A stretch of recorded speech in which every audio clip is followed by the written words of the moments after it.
All right, can you guys hear me better now? I think you probably can now, right? Can you guys hear me? Yeah, thumbs up. Awesome. All right, so I gotta start over and give that whole spiel again. I know you probably can hear me now.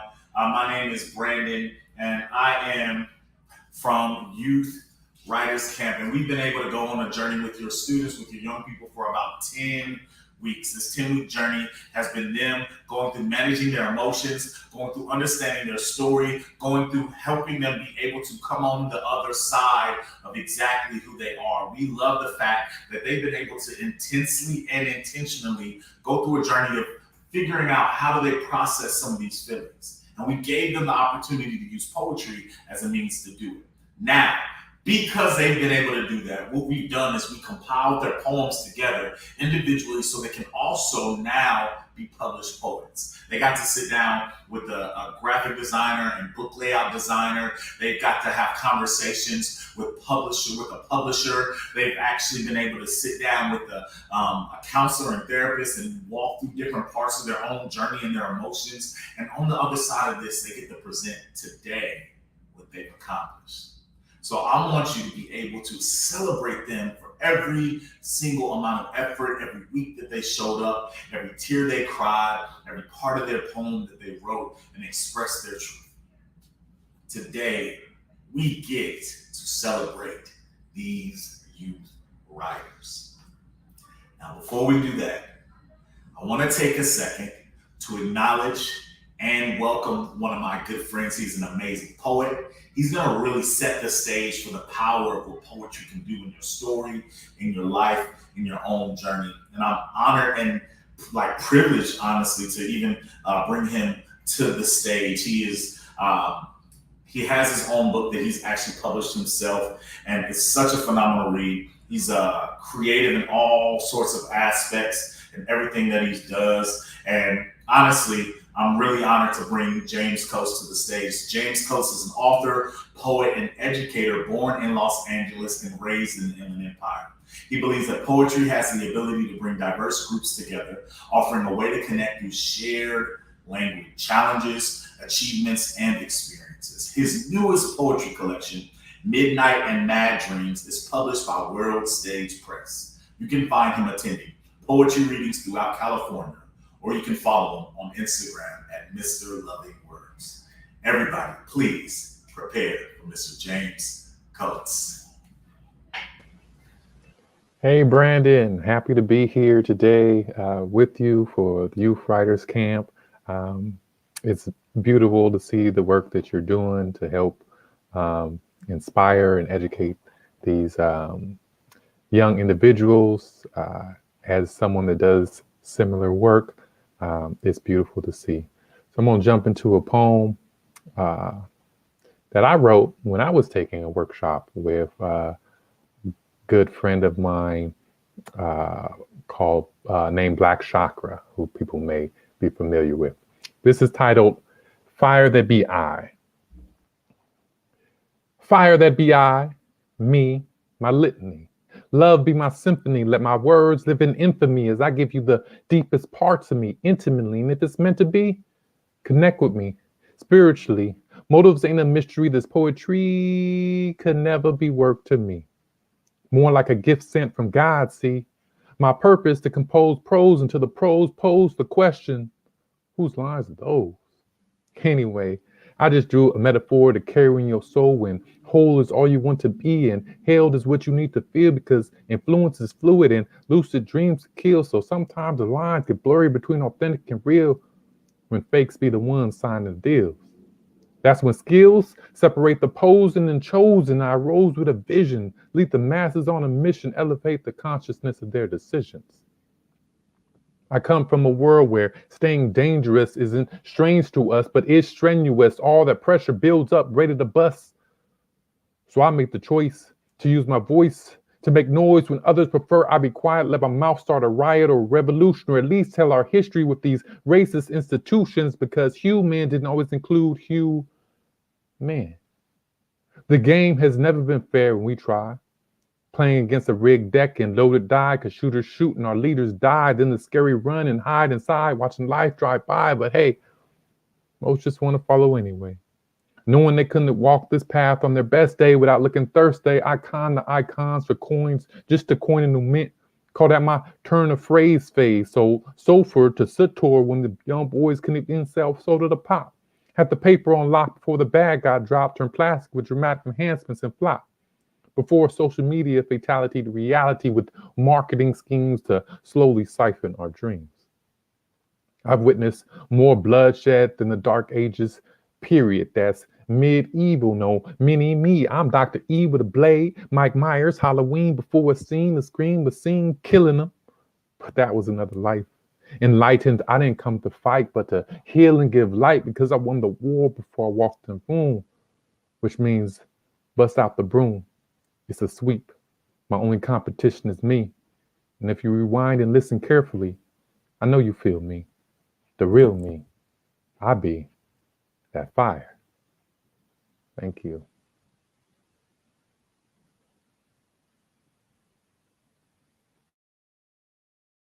James. Man, honestly, I just want to ask you a quick question.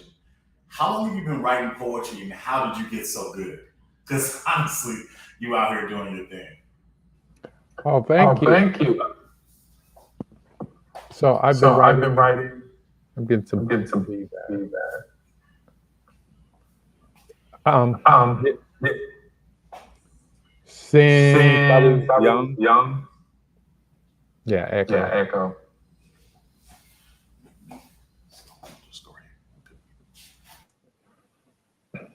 I think that's better. Cool. Yeah. So I've been writing since I was young. Maybe seventh, sixth or seventh grade. I started writing poetry and um, didn't think much of it. Actually, in senior year, I got a creative writing teacher, and they really helped inspire me to like craft and actually feel like, oh, I can do this. I'm pretty good.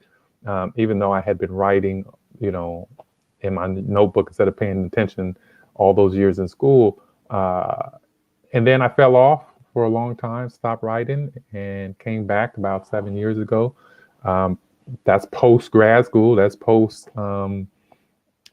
undergraduate, and really, it was just the desire to want to share the experiences and of my community, of myself, of people that um, maybe were going through a lot and didn't feel like they had a voice. And so I got good by practicing and learning from those who do it in um, writing workshops and in community and just studying a variety of different people. And now I have the privilege of going into schools and teaching it to um, these concepts to young people and teens and even adults as well. In fact, this month I have in Riverside for the Inland Empire Center for Social Justice and Civil Liberties. I'm teaching a workshop on social justice about the body, open to adults and teens. And then with Riverside Library, also this month, I'm teaching on Saturdays. So you want to be a writer class for those 13 to 18 or 13 to 19 who are interested in learning all about the different writing careers that they can pursue. And that's all free. So definitely connect with me on Mr. Loving Words on IG.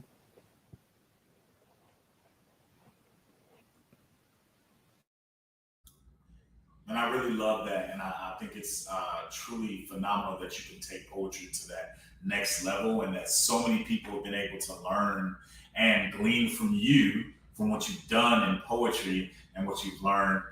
Do me a favor. I want you to answer this last question and then go into one more poem. Okay. And then we'll transition. Answer this question. What has poetry taught you? And then you can go straight to your next poem.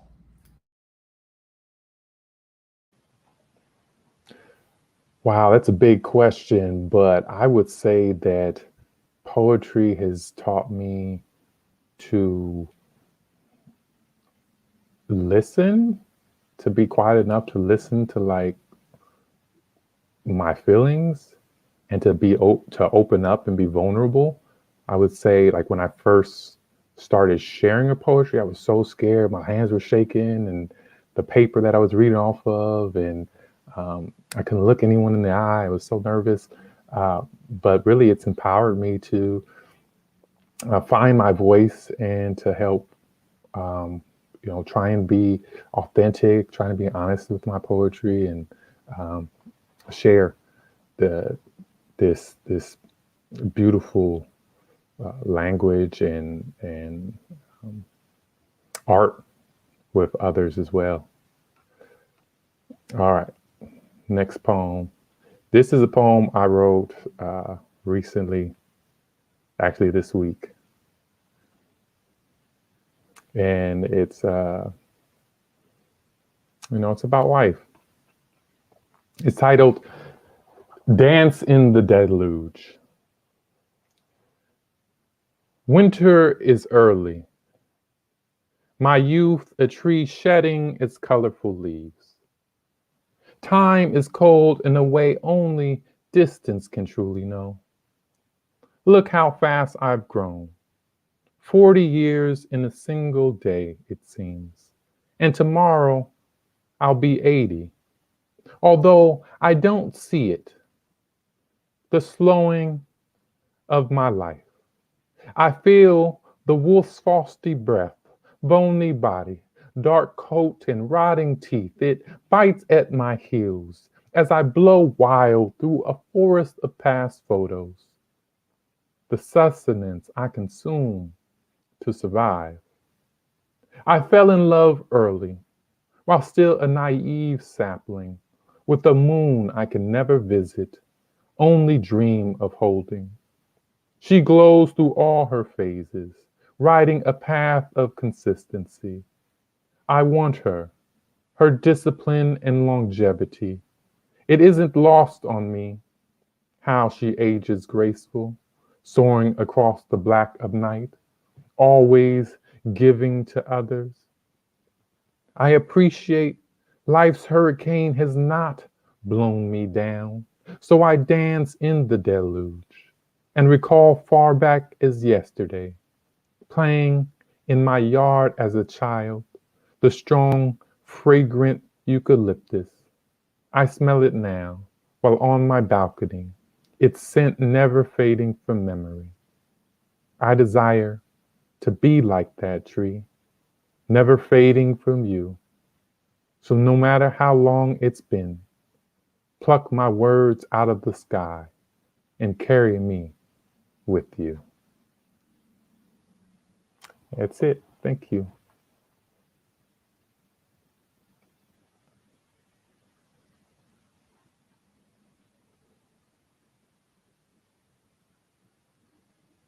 And thank you again. Everybody make some noise one more time for James Coates. Make some noise for James Coates. James, thank you so much.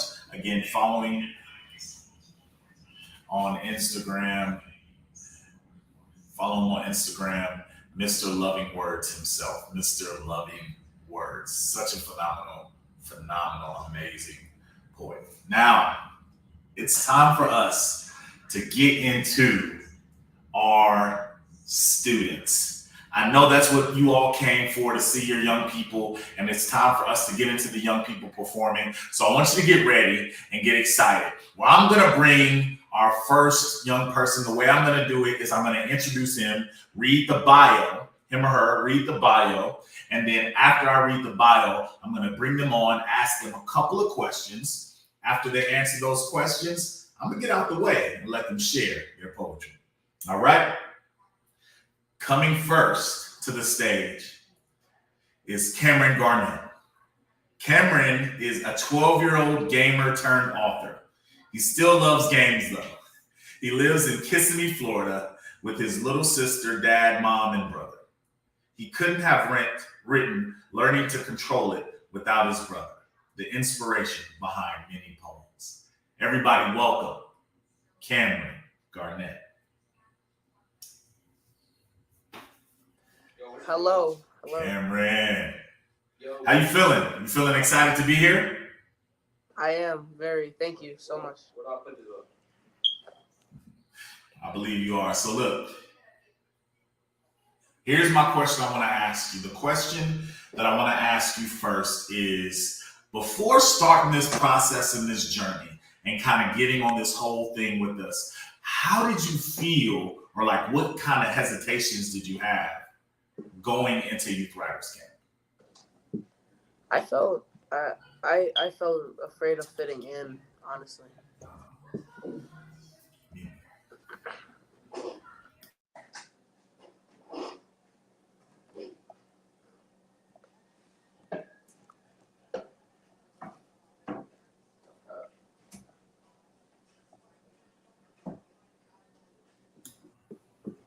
So, understanding that, now that you're here, what would you say that you've learned through the whole process, the whole journey, that you've gotten out of the whole process from being on it? No matter where you have yourself end up or where you want to go, eventually you'll fit in anywhere, you know, as long as you connect with others, as long as you build a friendship between those people, you'll fit in. I love that. That's amazing. One more thing I want to ask you, and after you answer this question, I'm going to get out the way because people came here to hear from you. This is the last question, and I'm literally going to move out the way so you can get to your poetry. What is one thing that you want people to know or learn from you, and anything you want to leave with the people who are watching today?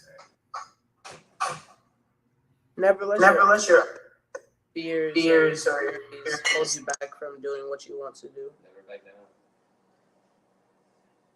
All right. Do me a favor, introduce the title of your book, let people know who you are, and share your poetry. Hello, I'm Cameron Garnett. My book is Learning to Control It. And this is my first poem. It's called Anger Unleashed.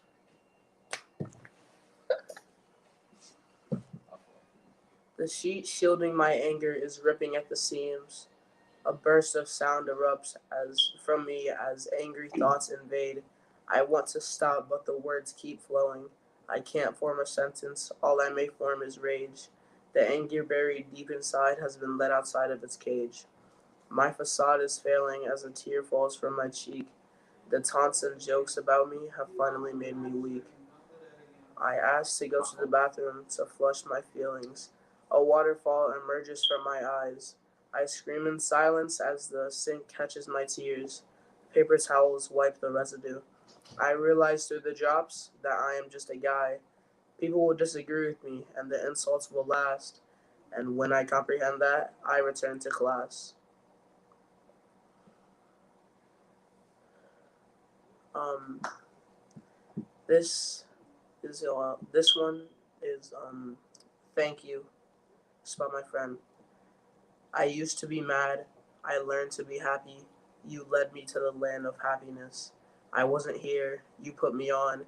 Now that I'm here, you went and gone. You were there for me when even I wasn't. You saw past my smile. You understood. You were nice about it. When I was shy, you had pride.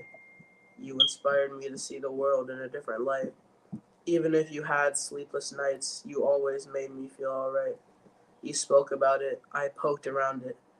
Now I'm not embarrassed to talk about my feelings. Thank you, my friend. You were there until the end.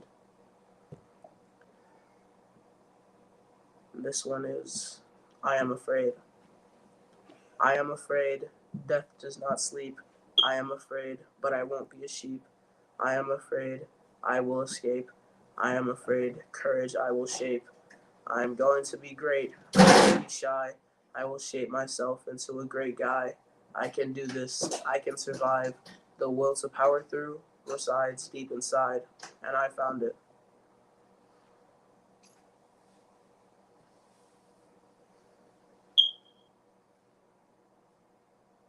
It was amazing. Good, so good, so good. I want to thank you so much just for everything you shared, everything you did. Honestly, Man, I'm truly, truly, truly honored to have you be a part of this. We got something to show everybody. So, like, we're about to show you and share real quick the screen so everybody can see your book. So, everybody, here is the book.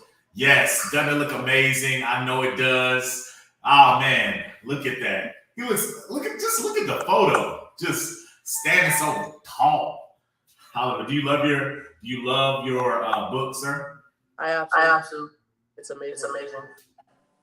Perfection. No flaws. No flaws.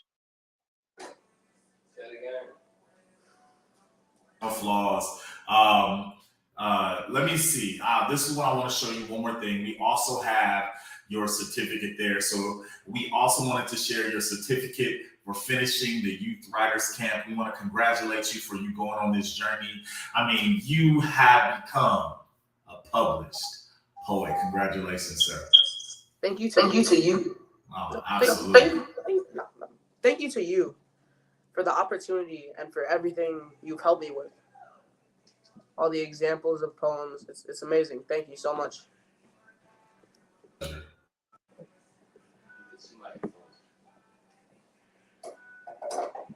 Super excited. I'm super excited. We're about to move into our next poet. Now, this poet has kind of played dual roles, okay? So this poet played dual roles during the program. Not only were they participating and able to kind of be in the program, but they also had the opportunity to, for lack of better words, intern during the process. So I'm super honored to have this intern. I'm going to introduce the bio first, and then after the bio, we're going to welcome our next poet. So this poet's name is Shanice Armstrong, was born in Fontana, California, January 20th, 2000. As a young girl, she forced herself to be brave and not need a nightlight to sleep. Now that she is older, she wishes for the same bravery as her younger self. The first step is publishing The Rooms I Live in. She has been writing since she was 16, mostly writing novels, and this is her first poetry book. Everyone, please welcome Shanice. Thank you. What is going on? Not much. Are you excited to be here? I am very excited. Awesome. So I'm gonna ask you the same questions, and I'm gonna literally skedaddle out the way and let you do your thing. So, first question I want to ask you before starting this process: what is something that you were nervous about going on this journey? Writing poetry. This is my very first poetry book. Like I said before, I've only written novels or short stories, so poetry was definitely a big step for me. Awesome. Thank you for sharing that. All right. Now that you've been on this journey, what is something that you've learned through it? To trust myself, to allow myself to trust myself fully with my words and to have more confidence in myself. I love to hear it. Awesome. What is one thing that you want to leave the world or the people who are watching with right now? One thing. Not to wait. I waited for so long to just start writing that it held me back more than I realized. And when I was done waiting and just start to put my first sentence, my first word onto a piece of paper, it just kind of flowed. Awesome. I love it. Well, look, I want you to introduce everybody to you, the title of your book, and your poems, okay? And you can do your thing. All right? All right. Let me get out the way. So my name is Shanice Armstrong, and my poetry book is called The Rooms I Live in. The first poem is called Entry. Picture perfect pictures on the wall, pristine cushions on pristine couches, a bell jar full of fake candy inside of a crystal glass, waiting to be perceived. Welcome to the house. Haunted by my childhood ghost, inhumane lurkers of the shadow. Warnings before immersing yourself in the crowded part of town. Don't stare too long at the shadows. They may lash out. They get shy and they may lash out. Don't idle about. Things and people vanish. I have yet to find what was lost. Don't whisper in front of a mirror. They might whisper back. And finally, always lock your door, although it does very little to keep them out. The next poem is called Closet Mirror. When I look into the mirror, it isn't me I see.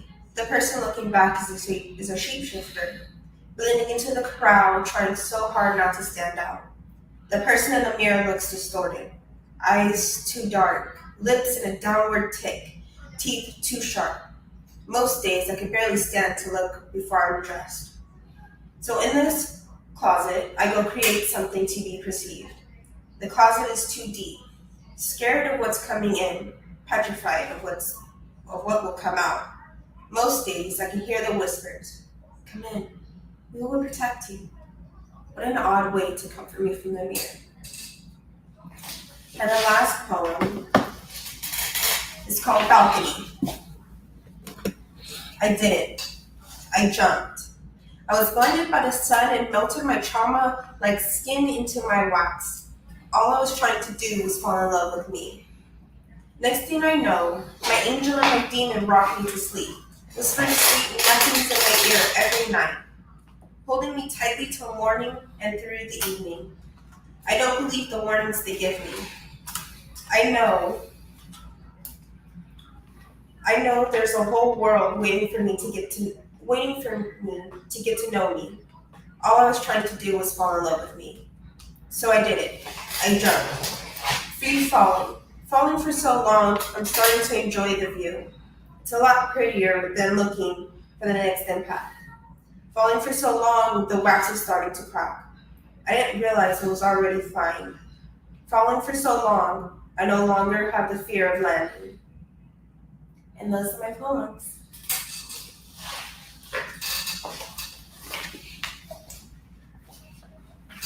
Clap it up one more time. Oh my goodness. That was amazing. So look, I want everybody to see the amazing work that was created by Shanice. So everybody, now you can tune in. Check out the book cover. Shanice has already seen it. It's phenomenal. Yeah. It's dope, right? It's great. Check out the book cover. It's so bomb. Look at that. And that closet is just a shadow. It just got me when I looked at it. And then we just want to congratulate you for finishing the program and presenting your certificate. And we want you to know that now you are officially a published poet. Thank you for having me. No, thank you so much for being a part of the process and going on the journey. And you're definitely amazing. Thank you. Absolutely. Awesome. We're going to keep going. That is 2 poets now. We have a couple more. You don't have to. We have a couple more. So I'm so ready. I want to introduce the next poet.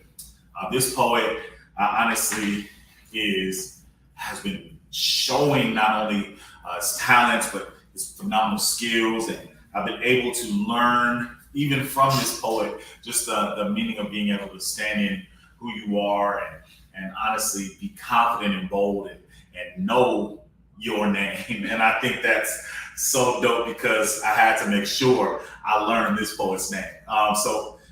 He is coming to the stage. His name is Raywan Horton. Raywan's just started high school in Orange County, California. He has been writing poems since 7th grade.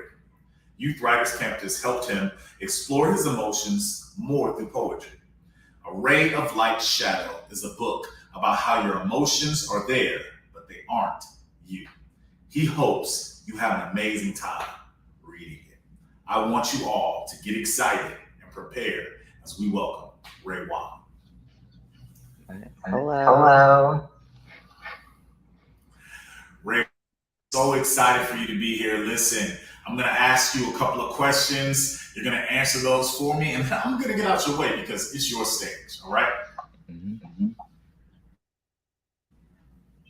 First question. So here's the first question.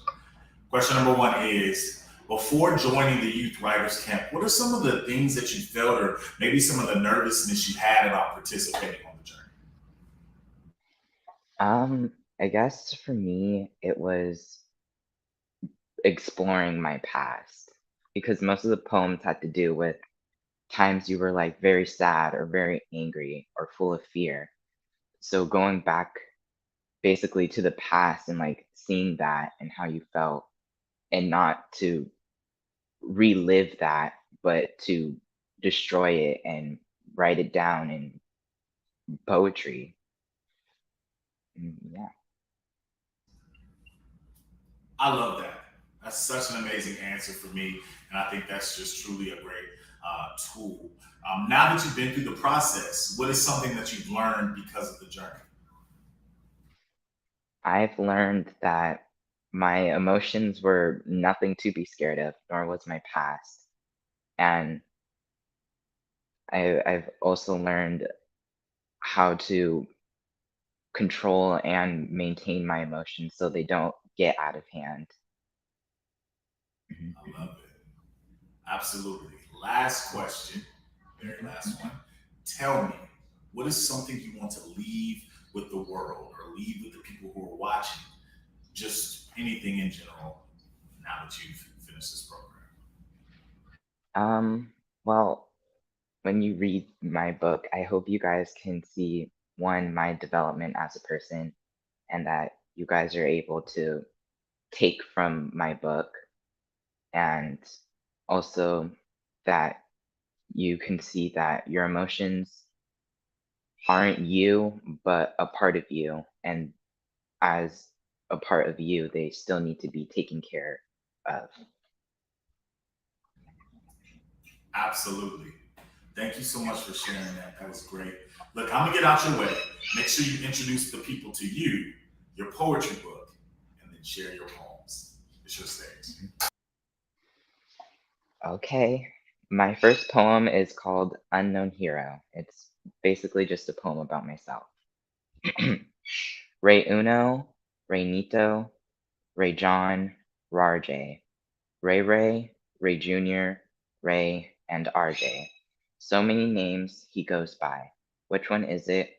Well, if I told you, would it truly be the truth or a lie? Relying on the power of Christ, his joyful spirit shines like the stars. His speed is unmatched, yet his empathy is probably his strongest ability, and his poetic nature also comes in handy. For this hero's goal is to help humanity. Yet every hero has their weaknesses, the lack of strength that holds them back. He's not that strong, avoids confrontation, and doesn't like to attack. Believing words can truly reach the heart, he's like a psychiatrist with the right prescription. Though many may revolt against him, his goal remains pure. He doesn't do early morning interviews, but late night talk shows. But this is all we know about our hero with many names. Now shining bright, the brightest star you'll see tonight, this is Raymond Horton signing off until next time. My second poem I have for you all is called An Easier Friendship. It's a poem about struggling to find common ground in a friendship and change. An easier friendship. Why do I have to be into what you are into so we can start this friendship? Why do I have to be into what you are into? Do I have to change me, my personality, and my view on reality to fix your view of me in your mind? Why do I have to be into what you are into so we can form this special bond? Why do I have to be into what you are into? It's not friendship building about you and me and adapting to each other's personalities. So maybe then I wouldn't have to ask the same question again.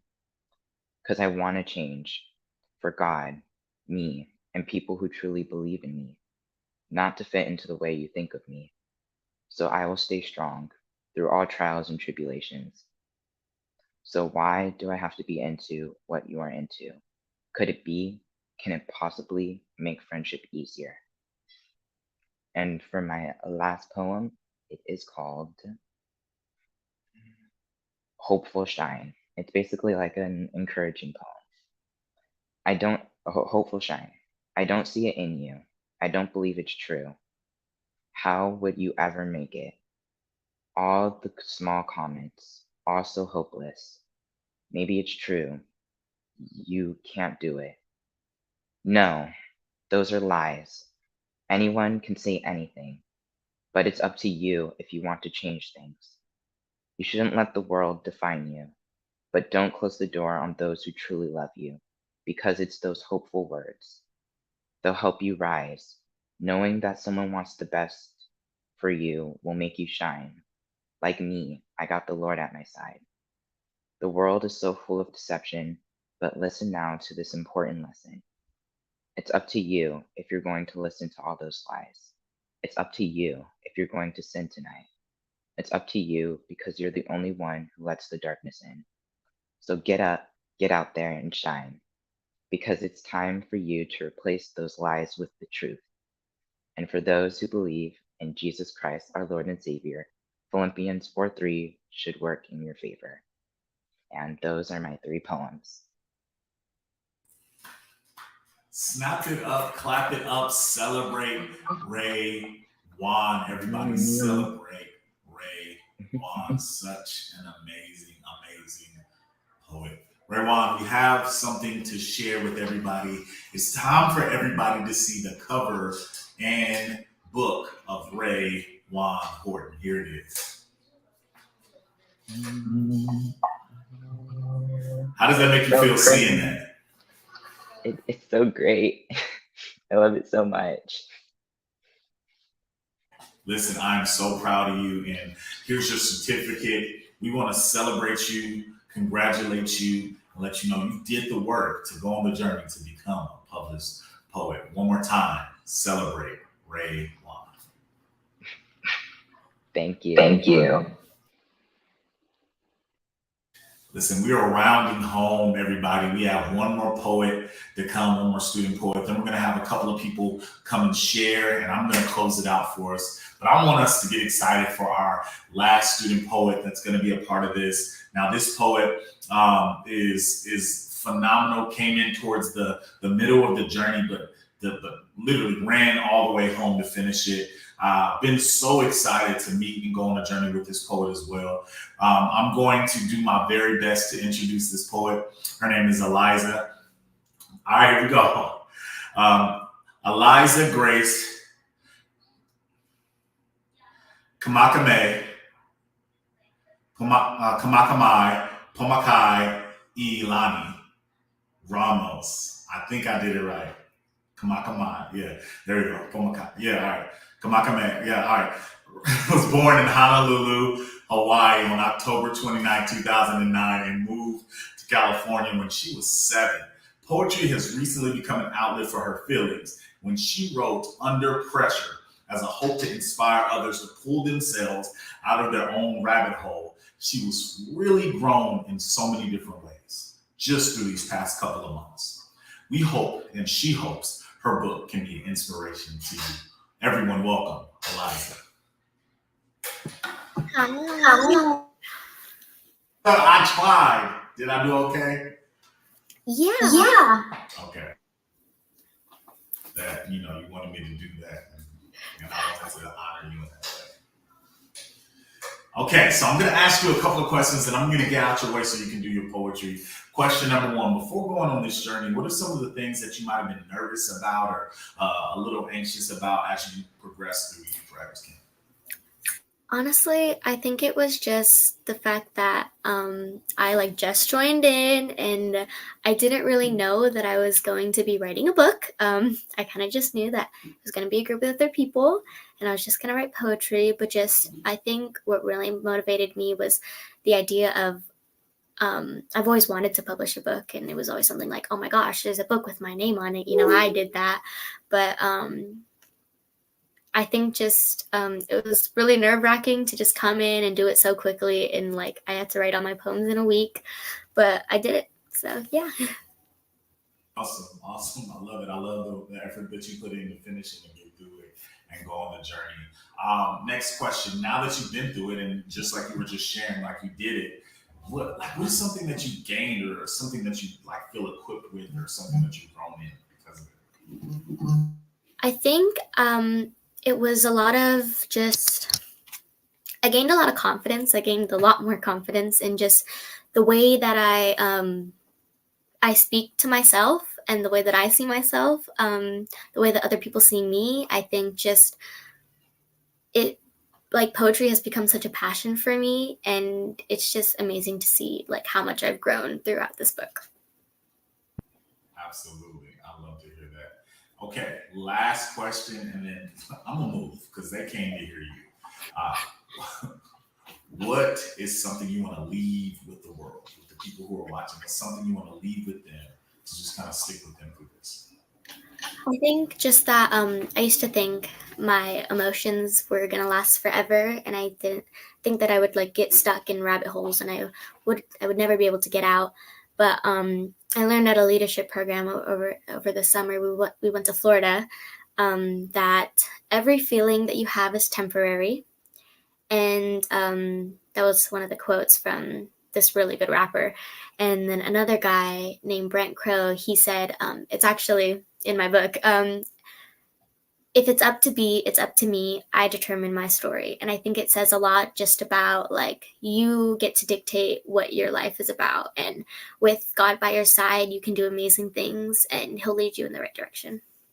Absolutely, amen. I love to hear that. All right, look, I'm gonna get out your way. Just introduce them to you. Introduce your poetry book, and it's your turn to take the stage. Hi everybody. My name is Eliza Grace K. Makamai Pomaka Ilani. Brandon tried his best to say it. And I'm going to be sharing with you 3 poems. So my first one is called, it's kind of just about, I was stuck in really deep depths of depression and suicidal ideation. And so it's kind of about that. So I want to die. I don't have the energy to get out of bed today. I'm all out of fake smiles, the ones to show others that I'm okay. You're depressed? What does it even mean? It means that your life no longer has value to you. It's not easy being a teen. They don't know that. They just pretend they do, thinking they know everything you're going through. Give your trust to nobody, because they all go on about how it's going to be okay. I went through it too, and it never goes away. Maybe you did, but you'll never remember how I remember that day. Maybe it's the same situation, but our pain will never be the same. Our demons are different, and mine you cannot tame. So don't even try. My mental health is a player, and my mind is the game. It's tearing my body apart, beating everyone else. And when it gets worse, it brings out a monster I didn't even know I had in myself. You don't get it, and it doesn't matter how many times I have to say it, so don't even try to say you do. It's a different pain when you no longer want to cry. You just take a deep breath in and accept it. You feel like you're going to die. And you know what's bad when you want it to get worse. What's going on with me? This is no generational curse. Yes, I know we all struggle, but why do I feel my feelings so strong? I don't know what's going on, but there's obviously something seriously wrong. I'm struggling every day and I'm losing hope. I'm drowning in a pool of problems and I have no way to cope. I can't deal with these lies constantly filling my mind. I have 20/20 vision, but I can never seem to find any options other than to not be alive, any other reasons to fight to survive, and in failing life miserably missing all the times I used to thrive. They're lost in my head somewhere and they're never coming back. I get so blinded sometimes everything goes pitch black. This depression is changing me inside and out. I can't seem to find what all this hype of living is about. I'm okay one second, but I'm not okay the next. My life is escaping me. Does this depression define me?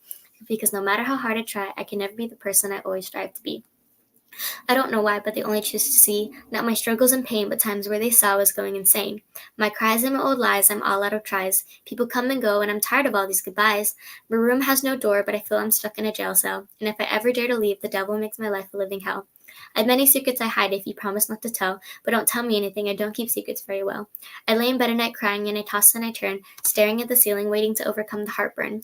I'd stay up at night begging for God to take it away. My doctor gave me pills, and my church told me to pray, but nothing made me feel better. So forgive me if I tell you I don't feel like being alive another day. Forgive me if I'm making you sad when I say nothing is working, I'm better off dead anyway. That is depression. But God wants to fight for you when you won't even fight for yourself. You're 1 in a million, you're not just like everyone else. And God just wants you to see that. So open up your thoughts, heart, and mind. The answer to that heavy feeling in your soul, God will help you find. And He will remove that burden because that's not your shame to hold. And anyone can surrender no matter how young or how old. And in my book, I share a verse from the Bible after every poem. So Isaiah 41:10. Fear not, for I am with you. Be not dismayed, for I am your God. I will strengthen you. Yes, I will help you. Yes, I will uphold you with the right hand of my righteousness. And the next poem is called Scars. It was about my very, very long version of my very long journey of self-harm. Scars. Why can't I scar enough? Why can't I scar? Did I not cut deep enough? Or is the blade not sharp enough to cut through the skin I thought was too tough? Maybe I'm not strong enough to handle the pain, but also not strong enough to cut deeper through my veins. I have friends that cut too deep, they've gone too far, but as I'm trying to pull them back, the devil is pulling harder, he's a real maniac. And I was terrified because going there means you don't know if you're coming back. The pain that I felt was so unbearable, and there's no planning for that. God, I would do anything to rewind back the time, so maybe I can find any hint or clue that could help in the future, so that when I look back, I could say that I helped her get better. But it just doesn't work that way.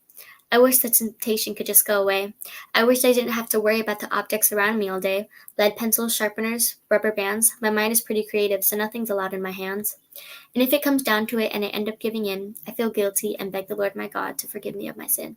Only the next day to do the same thing anyway. And it hurts me more than it hurts everyone else, but just not enough to be able to stop myself. I have to sit in the unsatisfied, the parts where I long for more, where the memories of the cut won't suffice, I relapse, because there's no other act as satisfying than what self-harm has in store. As slitting my wrists or giving myself a bruise, cutting off my circulation, self-harm has become my muse. And once you're addicted, there's no turning around. I'm trying to climb out of this rabbit hole, but I keep getting pushed down. And it doesn't help that though I'm not the only one feeling this way, my mom's constantly giving me lectures and making me feel like I'm going insane. I feel like I've let her down. I'm not the child she pictured I was going to be. I'm sorry, Mom, that you didn't get some perfect little kid. You got me. But I'm trying my best to fill your expectations and impress you. But it's hard to want to try that hard when I'm struggling too. It's getting too hard. I mean, what am I supposed to do with this feeling? What if maybe I'm not ready to start the process of healing? That's okay. When I'm ready, I'll know. Because sometimes you have to hold on in order to let go.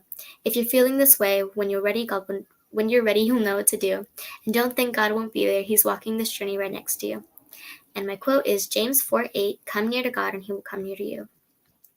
And my last poem is actually the first poem I wrote with the the program, and it was actually the prompt, like the first meeting that we had, and Brandon told us to write about diving deep and returning to shore. So this is called Diving Deep and Returning to Shore. How deep can I go and still return to shore? If I go too deep, will I end up losing even more? My head is spinning, my body sinking. I'm trying to survive, but my mind goes blank thinking, but still filled with the thought that maybe this is where I belong, that I have been banished to pain for the rest of my life because I just wasn't that strong.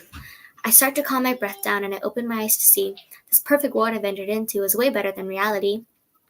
These emotions get the best of me. Sometimes I don't feel I am the best I can be. Am I enough to return back from the deep, giving God the pain that I chose to keep? It's not his burden, though they say it is not mine. Is it really a burden at all, or just another lesson in life very unfortunate people find? How do I comfortably sit with the fact that I could have done more? All the times before I relapsed and went back is when I was supposed to use the energy that I saved in store. I hate giving it to him knowing I didn't try my best, but I think surrendering it to him when you can't carry it all is the real test. I start to feel the sand again under my toes as I reminisce on the memories of the deep. My mind starts to wonder, how much further does it go? And if I go too far, can I still return to shore? Yes, I can. Though I was struggling, I was still alive, my heart still beating. Inside, I knew I would survive. Holding out on hope made my body grow strong, and it's made me feel safe knowing sometimes it's okay to be wrong. But how did I stray so far from the places where I could stand with my head above the water, where gravity does all the work and I don't have to work any harder? I'm terrified of falling back down the rabbit hole, all the memories flashing back on all the things the devil stole, making me feel like I wasn't good enough for the things I wanted to do, and there was still pain and trauma I could never get through. I never want to backtrack, letting the devil take control of me. I'm tired of letting the devil take control of me. I'm coming back the total opposite of who he wanted me to be. But if and when I do go back to where my toes don't reach the sand, God will love me through it all and hold my hand. For he is the reason I return to shore. So if and when I do go back, I will know how to battle what may be next in store. And the verse for that is Isaiah 43:2. When you go through deep waters, I will be with you. When you go through rivers of difficulty, you will not drown. When you walk through the fires of oppression, you will not be burned. The flames will not consume you. And that's it. Wow. Wow, Eliza, that was so amazing. Such a phenomenal poet. Thank you so much for sharing your poetry, your story, your vulnerability, your gifts, and all of those things with us. Look, it's time for us to share your poetry book. So for everyone, here is Under Pressure. Yes, such a phenomenal poetry book. So exciting. And how do you feel about seeing that right there? I feel very because it's like and stuff like that, and it has my name on it. But I'm also very, very proud of myself, and I'm really grateful for everything and everyone that has helped me accomplish this. Honestly, man, we're proud of you as well, and we're thankful that you were a part of it. We want to show you your certificate here. Here is your certificate for you completing this program. We thank you, we congratulate you, and we're honored that you have become a published poet. Thank you so much. All right, so what I'm gonna do is I want all of the poets to come to the stage. I want to just take some time to just let everybody see everyone's faces. Look at these amazing students, these young people. I know there's probably tons of things that you people are wanting to ask. Um, but I want to introduce a couple of people, not only these amazing faces, but some of the people who are part of the journey. One of the people that I want to introduce who had to leave a little bit early was Maria. Miss Maria was a part of their conversation. Maria Castro. She was a part of their journey through their actual emotional process. She was their counselor who had conversations with them, dove in a little bit deep, had some discussions to where they got the chance to process their emotions. One of the great things about the Youth Writers Campus, it's dual. It's creative writing, but it's also partnering with a mental health professional who actually has community time with them where they actually discuss and put to practice some of the conversations that we're having within the writing aspect so they can lean into it throughout the rest of their journey. So Maria is part of Cultural Collective Counseling, and it's such a phenomenal organization. And we got the chance to partner to see some real life change within our students. So it's super dope. The next person I want to introduce you to is the one who was behind the creativity of a lot of these books and book designs and layout designs, who got on and spent time and time and time asking the students questions, getting to know their stories, making sure everything was pieced together in the way that they needed and they desired it, making sure their photos looked good, you know what I mean? What was that, Cameron? Perfection, making sure that it was everything that they needed on camera. So look, I just want to introduce you and welcome everyone to Emily. Hi, everyone.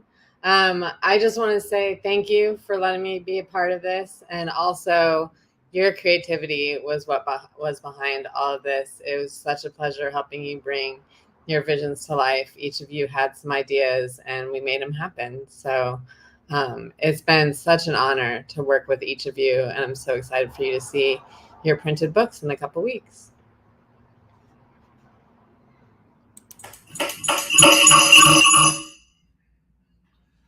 Awesome. So next, we're going to bring to the stage. So we talked about how these students are becoming published, but we couldn't just do that without actually partnering with an amazing publisher. Now, this person that's coming to the stage is not only a great poet, but a creative mind, like phenomenal creative person. The way that they challenge your thought process, the way that she challenges how you envision creativity and poetry and what you can produce, and pushes you to the edge and makes you think outside of the box. Like, honestly, she's great. I'm honored to know her, to see her continue to grow and thrive, and I'm honored for her to introduce her publishing company, Mama's Kitchen Press. Will you all please welcome Kamari Carter Hawkins? Hi. My name is Kamari Carter Hawkins, the founder of Mama's Kitchen Press, and I'm so excited to be publishing you guys' work. I think it's phenomenal and wonderful, and what you're doing will be helpful to other students and people your age to bring a voice to what they're feeling. And it's always just nice to know that you're not alone in your feelings and your thoughts and what you're experiencing. So I'm really excited to be partnering with you all in your amazing books.